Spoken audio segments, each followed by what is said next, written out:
Merci beaucoup pour cette introduction. Alors, Karima nous rejoindra avec un petit peu de retard pour cause d'embouteillage et de grève, mais elle a promis d'arriver très vite. D'abord, bravo Nathalie. On se croise souvent depuis de nombreuses années, mais j'ai été fascinée par le fait de nous faire découvrir nos propres biais. Merci beaucoup. On va discuter pendant la 50 minutes qui viennent d'un sujet qui me tient particulièrement à cœur, qui est celui de la mesure de la diversité. Donc je suis Sandra Sancier-Sultan, je suis senior partner chez McKinsey, mais surtout depuis un peu plus de 15 ans, j'ai eu la chance de d'abord contribuer, puis de diriger nos travaux sur la diversité. D'abord la diversité de genre, donc la mixité, puis la diversité d'origine dans les pays où cela est possible. Et à chaque fois que, au-delà de mesurer la diversité, nous nous sommes penchés sur comment les entreprises et les sociétés au sens large pouvaient avoir un impact sur l'amélioration de cette diversité, le sujet de la mesure arrive comme un critère de succès absolument critique. Cette mesure, elle est une étape indispensable pour comprendre le point de départ, factualiser les ressentis et puis permettre le progrès. Or, nous avons en France un sujet qui est un sujet difficile, qui est celui de trouver les éléments de cette mesure. Alors qu'on voit des organisations et des entreprises qui sont réunies aussi autour de ce panel, qui de plus en plus, en fait, élargissent la notion de diversité au-delà de la mixité, la question de comment mesurer ces diversités se pose. Alors, nous avons autour de ce panel des entreprises et des organisations absolument incroyables qui ont relevé ce défi. Et vous allez le voir, moi j'ai été incroyablement surprise, impressionnée, pris beaucoup d'humilité en vous écoutant dans la préparation de ce panel, parce que malgré la difficulté de l'environnement, vous y êtes parvenus. Merci Karima et bravo. Merci d'arriver jusqu'à nous. Avec le club du 21e siècle, nous avons, nous McKinsey, l'an dernier, nous avons initié ce type de mesure. Et on a lancé un baromètre avec 9 entreprises du CAC 40 qui ont eu le courage de s'engager dans cette mesure. Il y en a 2 qui sont présentes lors du panel. Et on a fait le choix de le faire selon 3 dimensions. La première, la diversité d'origine telle que mesurée par la nationalité des parents, des grands-parents et évidemment du dirigeant concerné. La deuxième, la diversité socio-économique telle que mesurée par la CSP des parents et le diplôme. Et la troisième, celle de la perception de cette diversité. Vous allez découvrir ce matin qu'il y a bien d'autres façons de le faire et j'espère que vous sortirez de cette discussion convaincus que la mesure est possible et que la prochaine étape, c'est donc de mesurer et de publier vos progrès respectifs. Voilà, alors maintenant, passons un petit peu la parole à nos incroyables panélistes. Effectivement, nous n'avons que des femmes sur ce panel. Alors, je ne sais pas ce qu'il faut en tirer comme conclusion. Peut-être la première, c'est qu'en tout cas, nous sommes extrêmement reconnaissants de l'action que vous avez individuellement. La deuxième, c'est peut-être que la prochaine fois, il faut qu'on ait des hommes aussi qui se mobilisent. La troisième, c'est que la féminisation des instances dirigeantes est en route. Bon, bravo.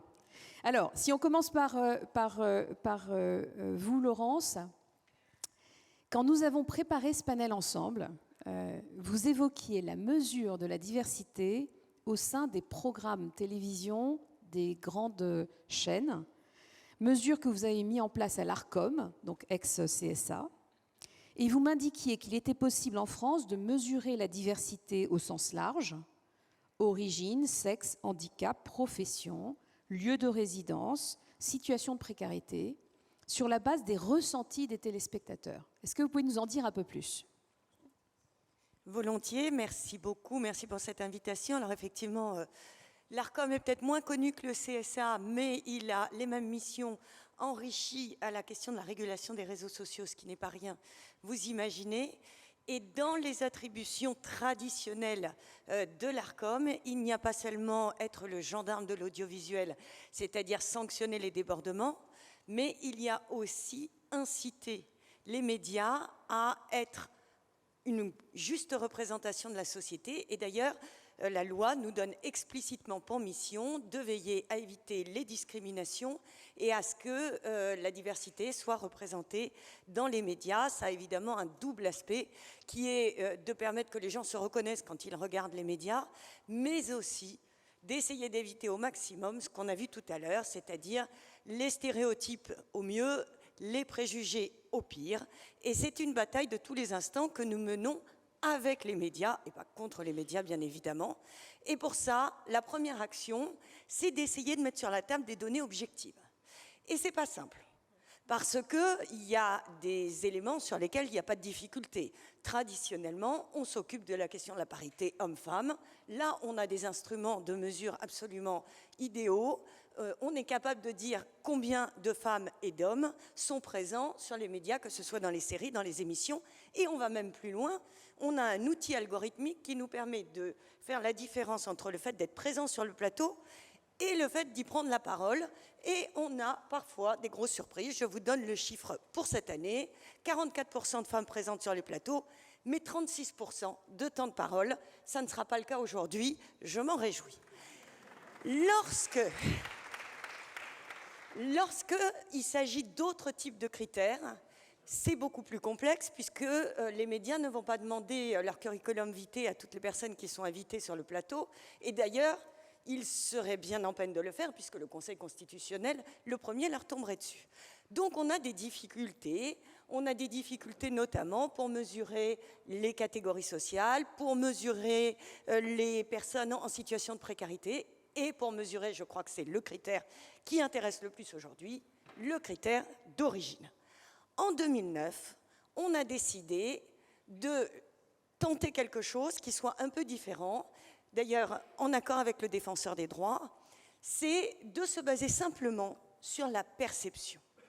Le jour où on s'est dit ça, on a accepté qu'on ne serait pas dans la vérité. Et lorsqu'on demande aux panélistes de faire cette étude de perception, on leur dit bien, surtout, on ne vous demande pas de chercher la vérité, on vous demande le sens commun.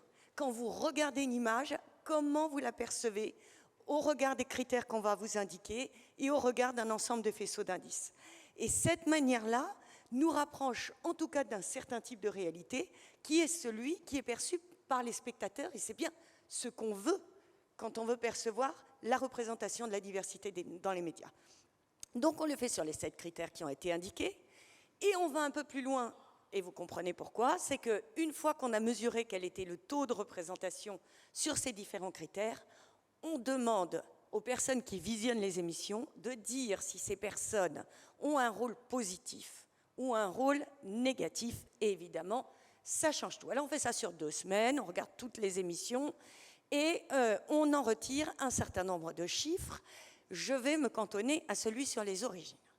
Alors, celui sur les origines, on demande aux personnes de dire si on voit les personnages qui sont à l'écran, que ce soit dans les fictions, dans les émissions, comme blanches ou non blanches.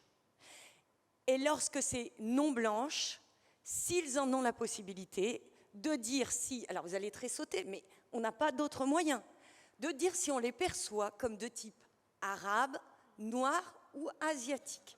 Encore une fois, c'est moche d'agir comme ça, mais si on ne fait pas ça, on n'aura jamais d'instrument de mesure, puisqu'on n'a pas la possibilité d'avoir des statistiques ethniques.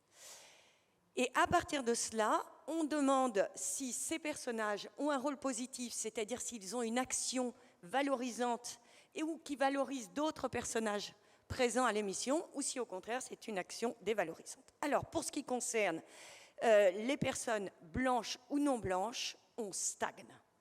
On stagne, on est depuis 2014 à environ 14% de personnes non blanches représentées dans les médias.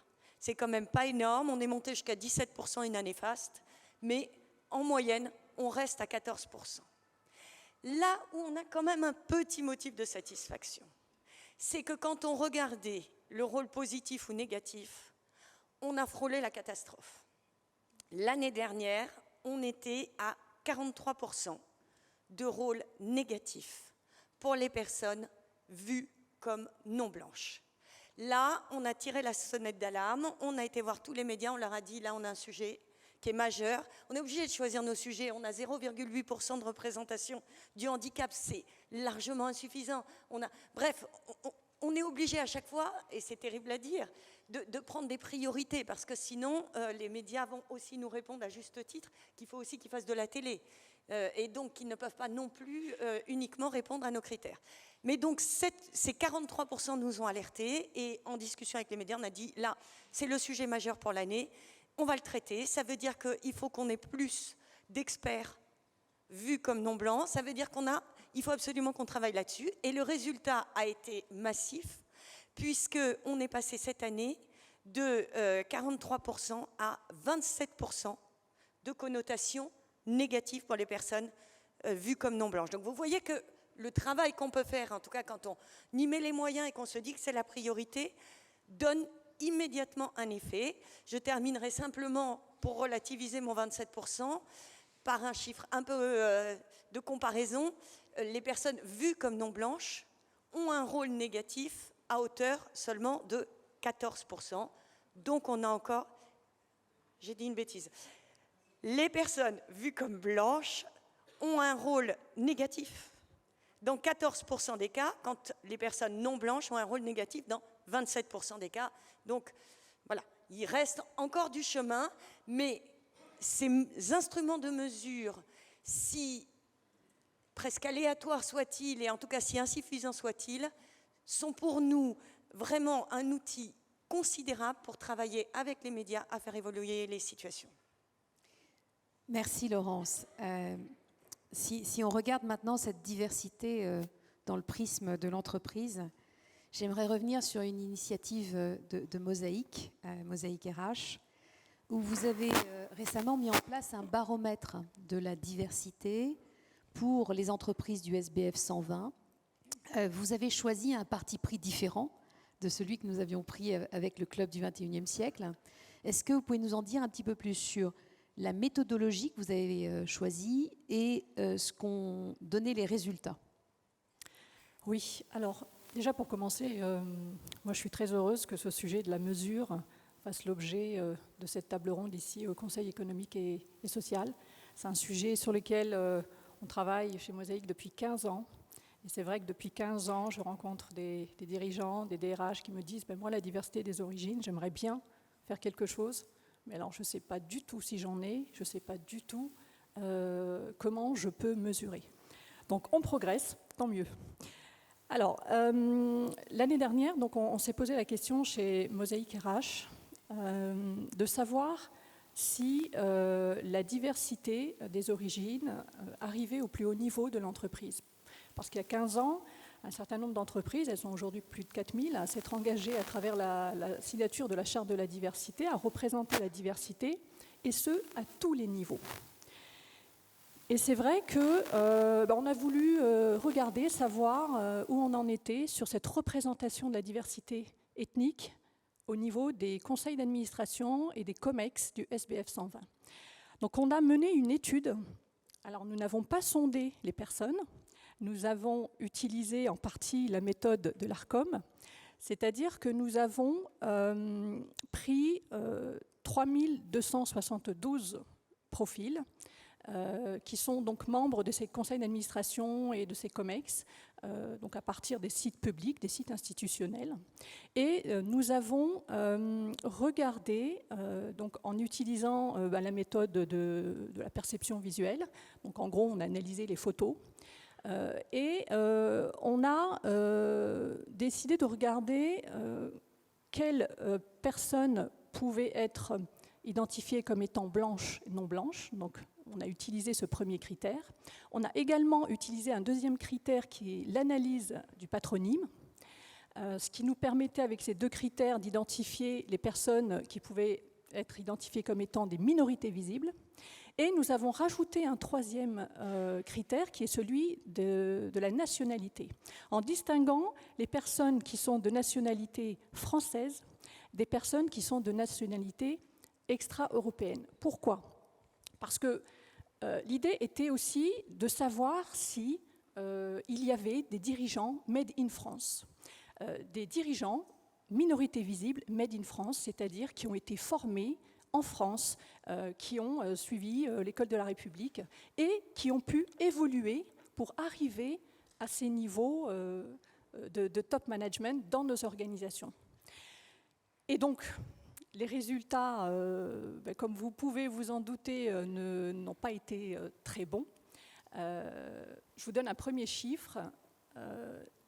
Nous avons identifié 3,5% de minorités visibles parmi les dirigeants, donc conseil d'administration et COMEX du SBF 120.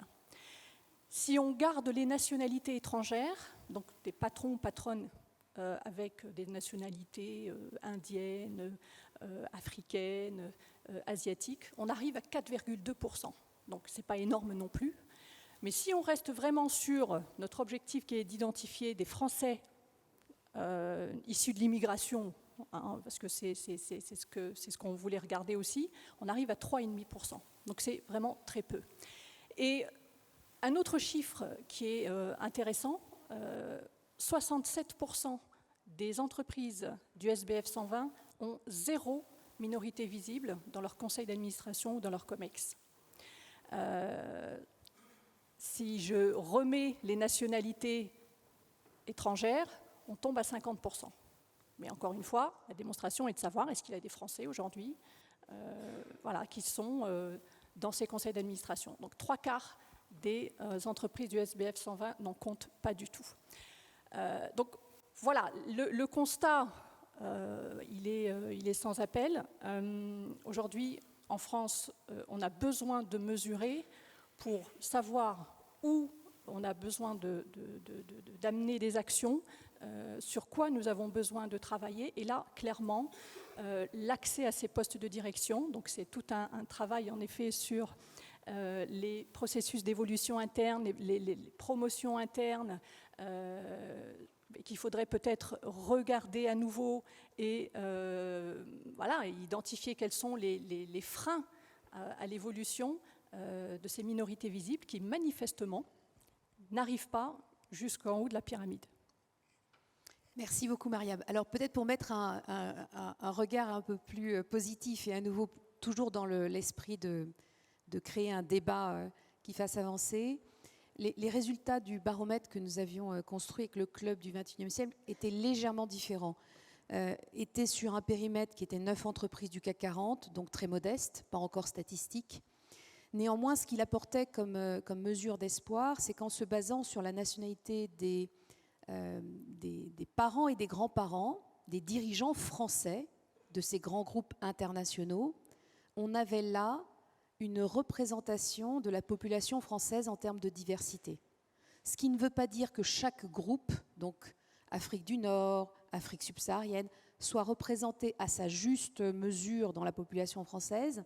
Néanmoins, on trouvait une forme de diversité. Là où le baromètre, par contre, a montré une marche de progrès énorme, donc juste pour vous donner les chiffres sur la diversité des dirigeants français de ces 9 grands groupes du CAC 40, on était à 39% de diversité, mesurée par la nationalité de vos parents ou de vos grands-parents, contre 30% pour la population française, selon les mêmes critères, chiffres INSEE. Néanmoins, là où on avait trouvé un grand problème, ou en tout cas un gap difficile à comprendre, c'est celui de la diversité socio-économique, où là, si vous êtes un dirigeant d'une de ces entreprises du CAC 40, il y avait un écart de 1 à 3 dans la promotion des fils d'ouvriers, fils ou filles d'ouvriers. Donc si vous êtes un dirigeant brésilien ou un dirigeant américain, vous aviez 3 fois plus de chances de devenir... Pardon, si vous étiez fils d'ouvrier américain, indien ou ainsi de suite, 3 fois plus de chances de devenir dirigeant que si vous étiez français, fils d'ouvriers. Donc voilà, donc on a réellement des gaps à combler et tous besoin d'améliorer ces éléments de mesure. Alors je voudrais me tourner maintenant vers Karima. Karima, tu es la directrice des ressources humaines du groupe AXA, qui est un groupe global de plus de 150 000 salariés ou de près de 150 000 salariés. Et on en parlera tout à l'heure aussi avec le groupe Accor.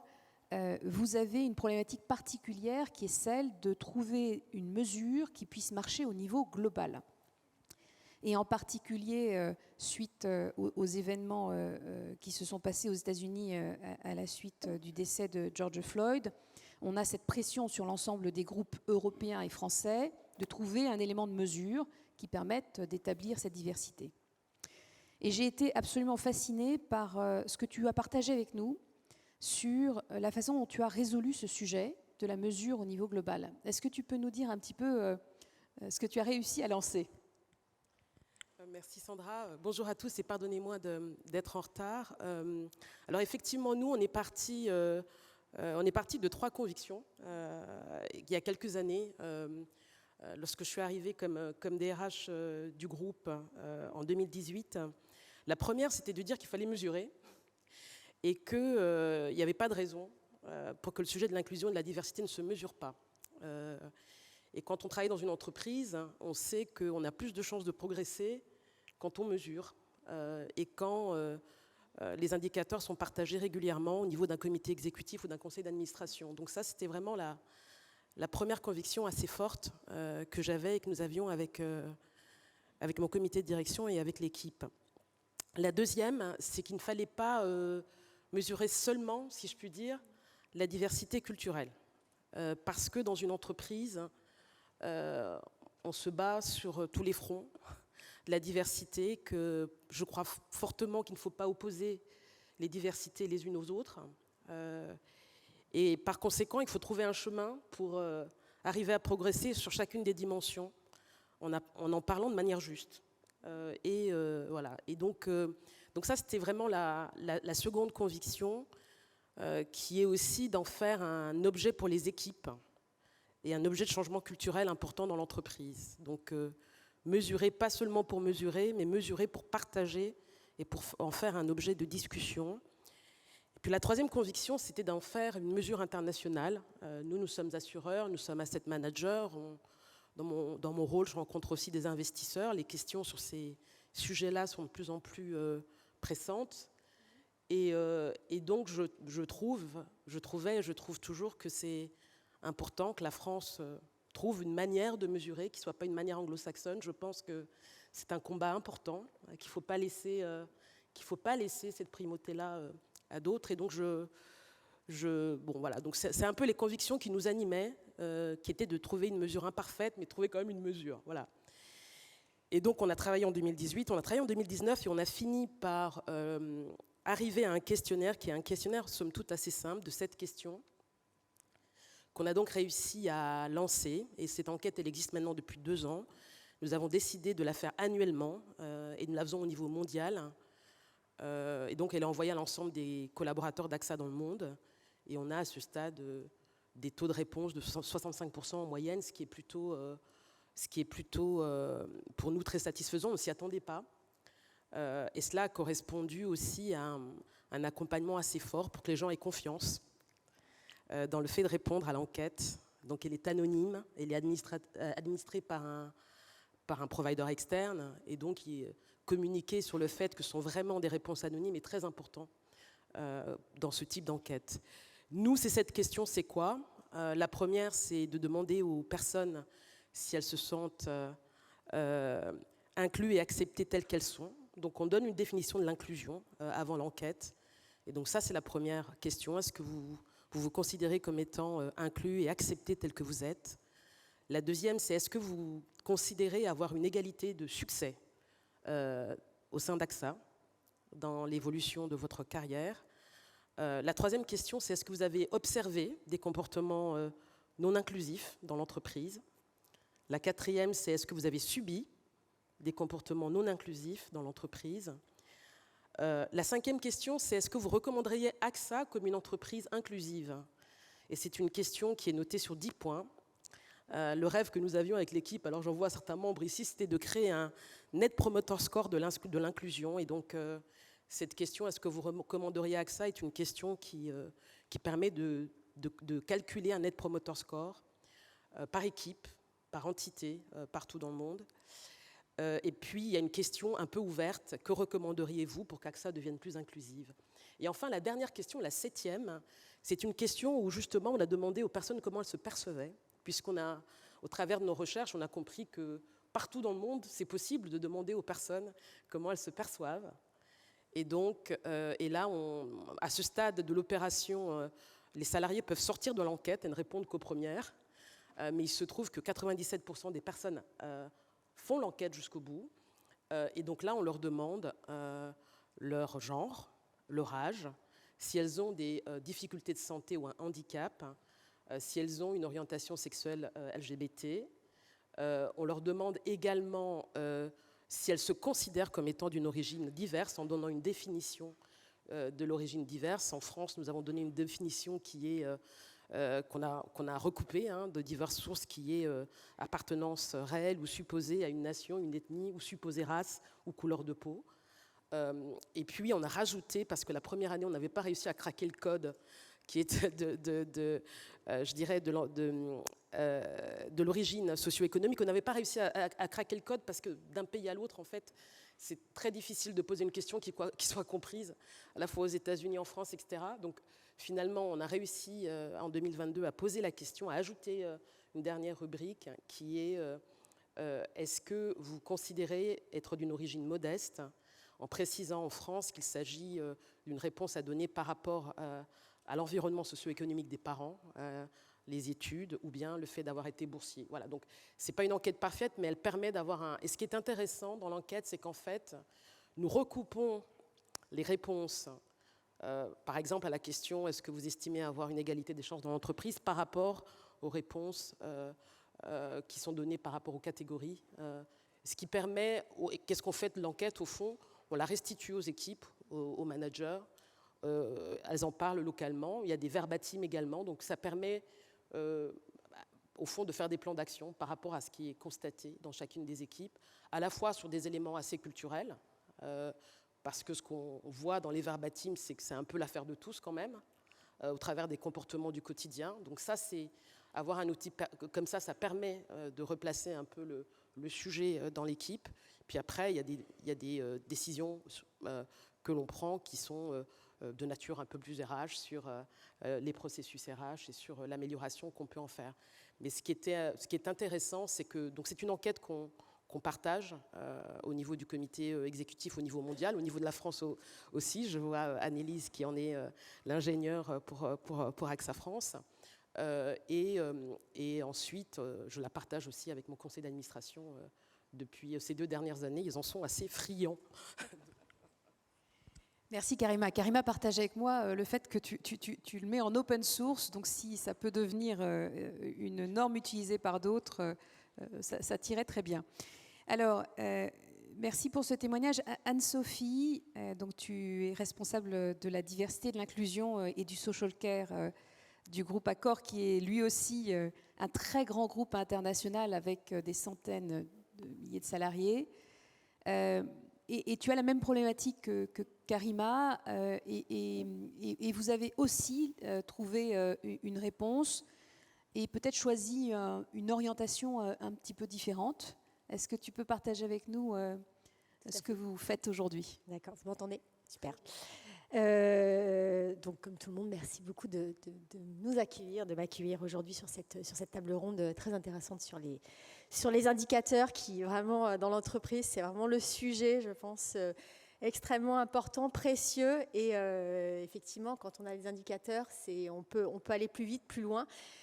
Et donc, c'est très, très important, et surtout sur ces thématiques.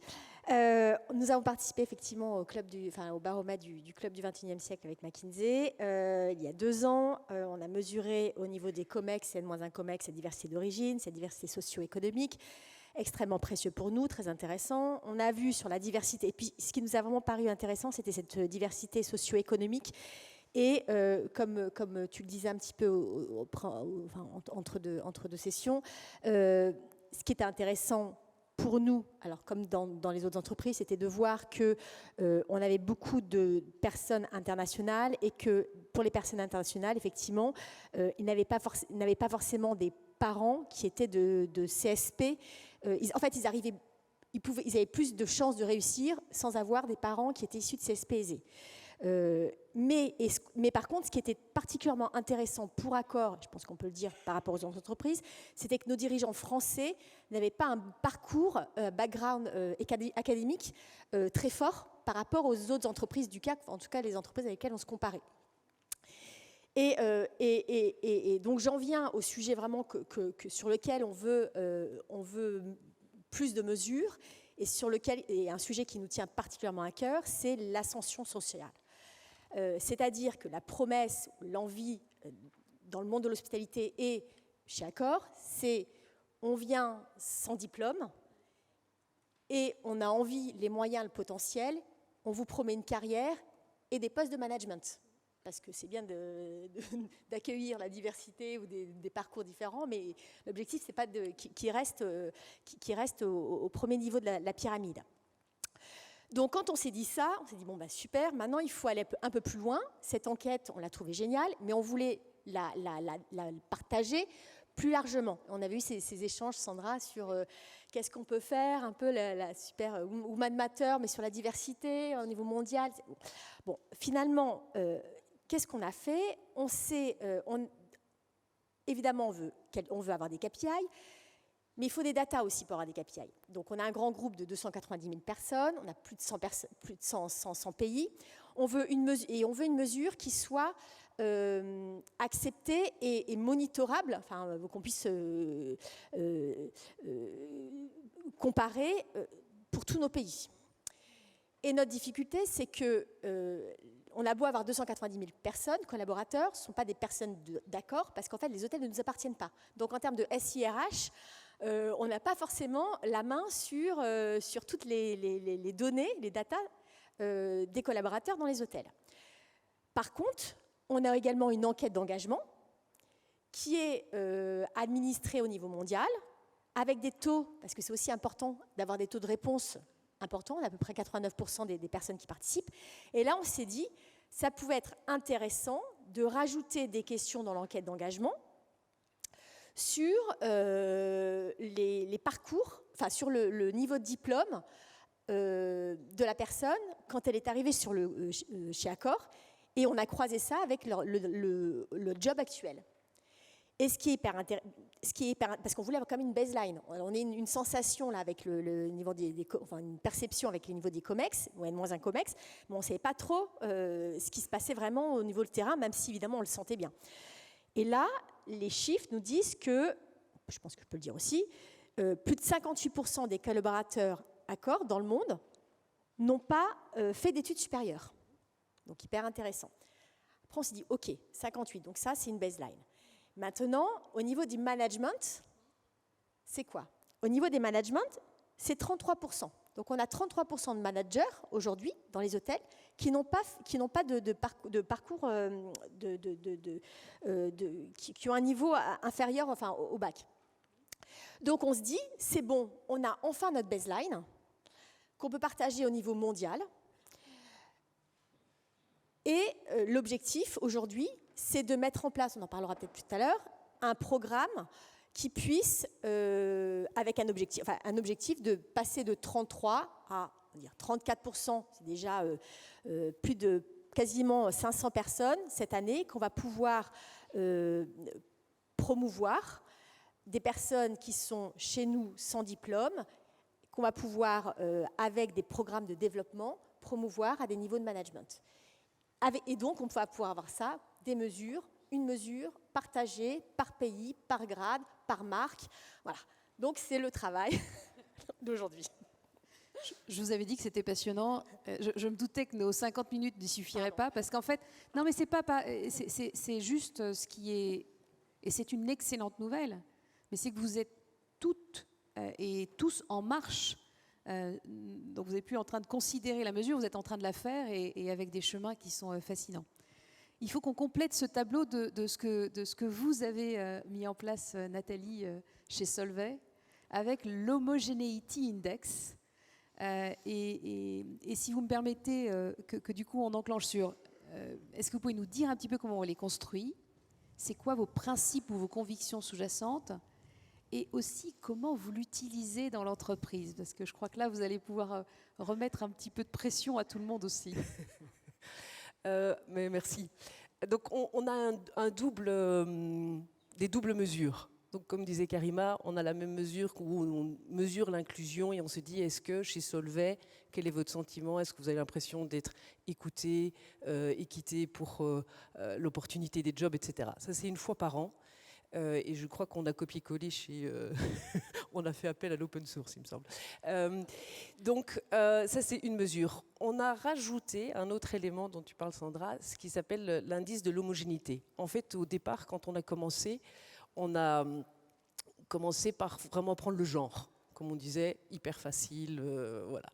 Et puis, le feedback que j'avais, notamment de nos syndicats, c'était de toutes les femmes en disant « j'en ai marre d'être la représentante et de devoir chaque fois défendre l'aspect homme-femme, égalité des opportunités, etc. » Et alors, on a été... parce qu'on a commencé assez tard chez Solvay, et donc je fais toujours un screening des meilleures pratiques dans le secteur. Et donc, je cite mes sources. Et donc, chez Decathlon, ils avaient mis en place un indice d'homogénéité. En fait, c'est basé sur les études en disant si vous avez 70% autour de la table d'une origine dominante, vous n'allez pas avoir la diversité dont vous avez besoin. Et donc là, on s'est dit, on prend 3 éléments en compte, le genre, la nationalité et l'âge. Et donc, on a ça tous les 3 mois. Comme disait Sandra, en fait, je téléphone à tous ceux. Donc d'abord, il faut se dire que, je crois que c'est dans toutes les entreprises, tous nos responsables de business et de fonction sont assez compétitifs. Et donc, je publie pour l'ensemble le ranking de leur indice d'homogénéité. Et puis, je téléphone aux moins bons de la classe en disant, vous avez vu votre score, vous avez vu que vous êtes le moins bon, vous avez vu que chez certains, c'est le plus gros business. Donc, qu'est-ce que vous allez faire? Et ça engrange beaucoup de choses. Et alors, bon, il ne faut pas que le bâton. Et donc, on a aussi la carotte, dans le sens où il y en a vraiment beaucoup qui étaient dans le fond, dans le bas du classement, qui prennent des initiatives. Et donc, maintenant, je suis leur ambassadrice en disant aux autres qui sont dans le meilleur du classement, vous avez vu, je vais prendre Rodrigo, qui a pris telle et telle et telle initiative, Carmelo qui a envoyé tout son COMEX et toutes les personnes qui lui rapportent, mais de manière très très large, dans des formations pour l'inclusion, pour les bias, etc., etc. Qu'est-ce que vous allez faire? Et donc c'est comme ça qu'on crée une dynamique où tout le monde bouge et on espère que les moins bons scores vont monter et qu'il y en a d'autres à qui je vais téléphoner. Voilà. Et ça, je le fais tous les 3 mois. Et Nathalie, si tu me permets de commencer avec toi la deuxième partie, et on va faire beaucoup plus court pour respecter les délais, qui était un petit peu comment ces éléments de mesure vous permettent ensuite de passer à l'action. Solvay est une entreprise emblématique sur ce sujet de la diversité, parce que je crois que ce n'est pas un mystère. Vous avez une CEO, Ilham Kadri, qui après avoir fait ses preuves en tant que dirigeante, a aussi été très vocale sur ses origines, donc ses origines à la fois marocaines, mais également d'origine modeste. Et puis, j'ai envie de dire, elle a aussi une troisième forme de diversité, c'est que c'est une femme de science, et on n'en a pas tant que ça. Est-ce que le fait d'avoir un rôle modèle de cette nature, qu'est-ce que ça a changé pour vous chez Solvay dans l'action? Est-ce qu'il y a des mesures particulières dont on peut apprendre pour les autres entreprises représentées aujourd'hui? Alors, je crois que l'impact est réel.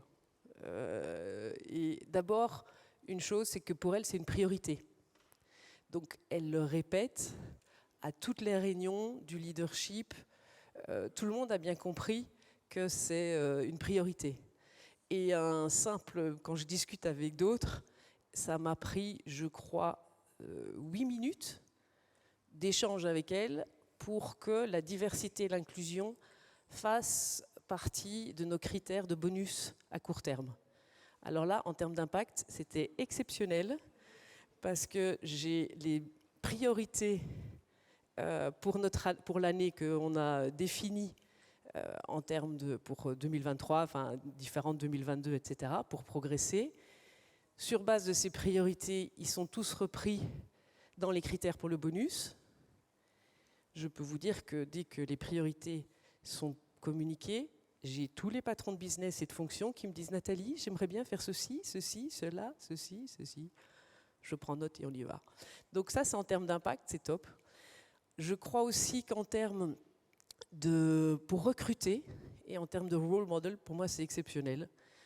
Que ce soit, c'est vrai, c'est une femme de science, et je le vois dans les gens qui nous rejoignent, les profils différents qui nous rejoignent, ils se disent, tiens, Ilham Kadri est un modèle, et si elle est arrivée, moi j'ai aussi envie, et si elle est arrivée chez Solvay, j'ai aussi envie de tenter ma chance. Donc ça nous donne, c'est vrai, en termes de diversité de profil, un atout.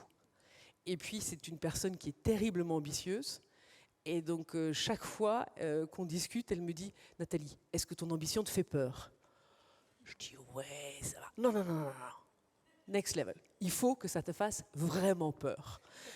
Et donc ça permet, je dois vous avouer, bon alors après maintenant je dis oui, ça me fait super peur, comme ça je ne dois pas repasser le cap.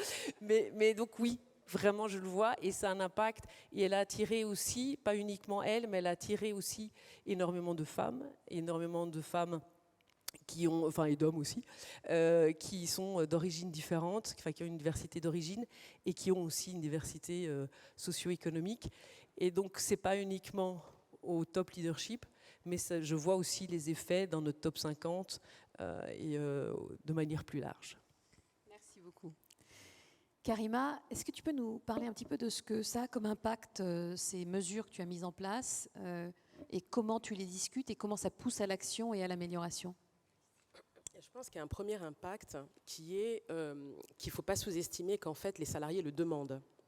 Je pense que les salariés dans les entreprises, ils en ont un peu marre des discours sur la diversité, sur lesquels, au fond, on ne rend jamais compte et on ne donne pas beaucoup de chiffres ou pas beaucoup d'éléments en dehors de la diversité de genre. Donc je crois fondamentalement qu'il y a un sujet de confiance qui se joue dans les entreprises, qui est de reconnaître quand ça ne marche pas, parce que quand on publie des chiffres, on est amené aussi à reconnaître là où on avance et là où on peine.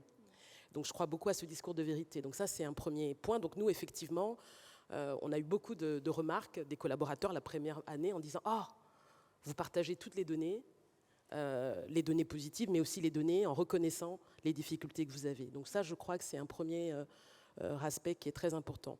Le deuxième, c'est effectivement le pilotage par objectif. Moi, j'y crois aussi. Je pense que c'est important. Dans les entreprises comme les nôtres, partager de manière ouverte les résultats. Et effectivement, les patrons de business, ils comparent les uns aux autres. Et c'est très bien, c'est vertueux.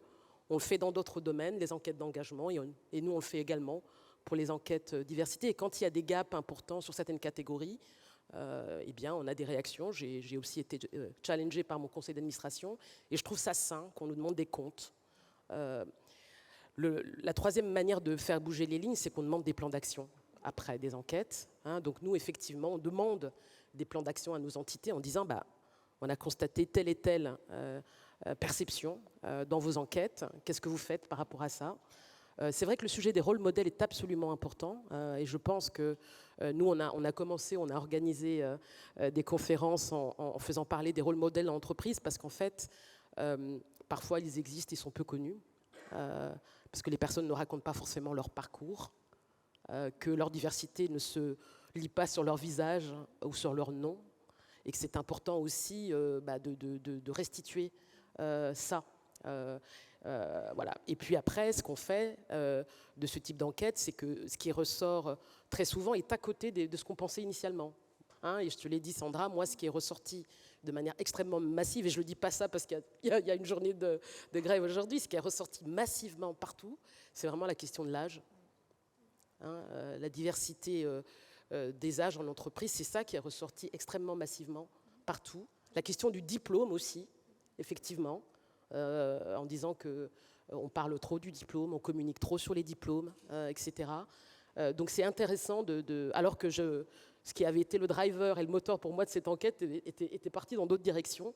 C'est très intéressant de confronter ces perceptions à ce que donne la réalité des statistiques. Et c'est pour ça que c'est important de le refaire aussi chaque année. Et ensuite de communiquer sur ce qu'on fait. De communiquer sur ce qu'on fait et de communiquer sur là où on peine et là où on n'arrive pas, où on a des difficultés à avancer. Merci Karima.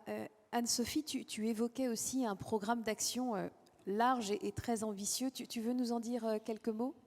Oui, alors en fait, sur la thématique diversité sociale, ce qu'on a fait, c'est que donc, suite aux résultats, on a déjà regardé, parce qu'imposer un programme, c'est pas possible, surtout quand on est global. Il faut déjà regarder ce qui se passe dans les pays et faire un petit peu le tour des initiatives. On a recensé en 1 mois et demi à peu près 60 initiatives qui pouvaient être taguées élévateur social, que ce soit avec les aborigènes en Australie, que ce soit dans les quartiers en France, que ce soit sur les initiatives, sur toutes les initiatives Black Lives Matter aux États-Unis, mais vraiment énormément. Donc on voit qu'il n'y a pas énormément de choses qui se faisaient et on dit que c'est super. Par contre, ce qui manquait, c'était ce monitoring au niveau combien d'initiatives, super, mais c'est quoi l'impact et comment on pouvait monitorer tout ça au niveau global. Donc on s'est dit, maintenant, toutes ces initiatives, super, on va en sélectionner. Sur les plus impactantes, vous allez avoir des objectifs, des KPI, et on va pouvoir le monitorer.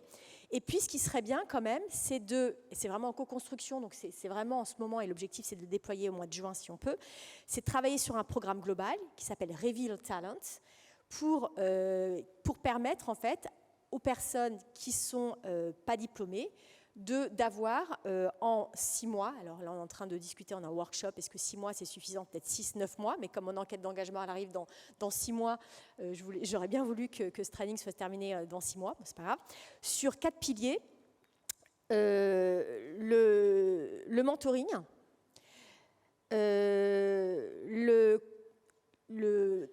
une personne quand elle arrive dans un hôtel, donc c'est le cross-exposure, c'est-à-dire qu'en fait elle fait plusieurs départements pour voir comment ça se passe.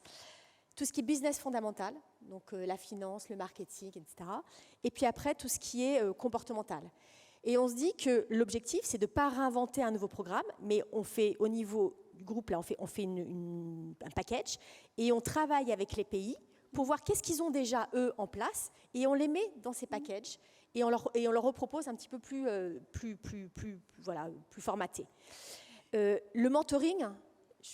Voilà, on n'en a pas parlé, mais voilà, je pense que ça pourra qu'on en parle. Voilà, je pense que c'est une initiative qui est hyper puissante, le mentor-menti, en termes de transmission, d'accompagnement, de rôle modèle, et voilà, j'ai fini. Je vois qu'on est en train de dépasser parce qu'il y a beaucoup de passion et il y a beaucoup de choses en cours. J'aimerais juste vous demander à chacune un mot de la fin qui serait votre conseil à donner aux entreprises ou à vos éditeurs de contenu, pour vous Laurence, pour relever le défi de la diversité d'origine, en 2-3 mots. Vous voulez peut-être commencer, Laurence ? Écoutez, c'est vrai qu'on est dans une situation un petit peu différente et quoi que vous avez dit, on ne peut pas imposer un programme, nous non plus. Mais néanmoins, je pense que comme tout ce qui a été dit, une fois que le constat est posé, tout le monde a envie de bouger et la seule chose, c'est d'essayer de le faire collectivement et en général, ça marche. Mariam ? Oui, moi je dirais essayer de penser la diversité dans la durée. Parce que je pense que l'entreprise peut agir sur ces processus en profondeur pour que finalement la question de la diversité, de la représentation de la diversité soit possible grâce à des processus de recrutement, d'évolution de carrière, de formation, de rémunération qui ont été pensés de manière inclusive. Et aujourd'hui, on le sait, il reste encore des choses à travailler.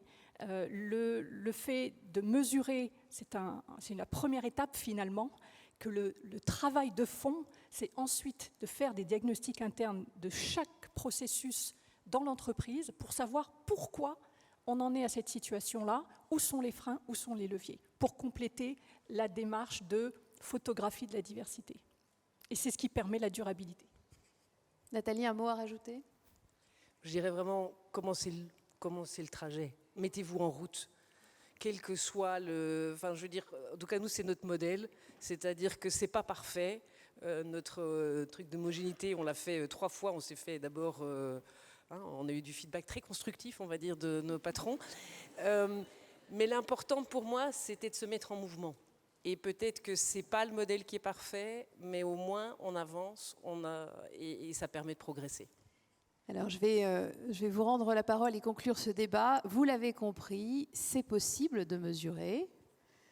C'est extrêmement efficace quand on mesure parce que ça donne envie de s'améliorer. Et vous l'avez compris aussi, on a une bonne représentation d'une grande partie de nos entreprises qui vous montre que certaines sont en chemin. Donc, merci beaucoup pour votre présence et votre contribution.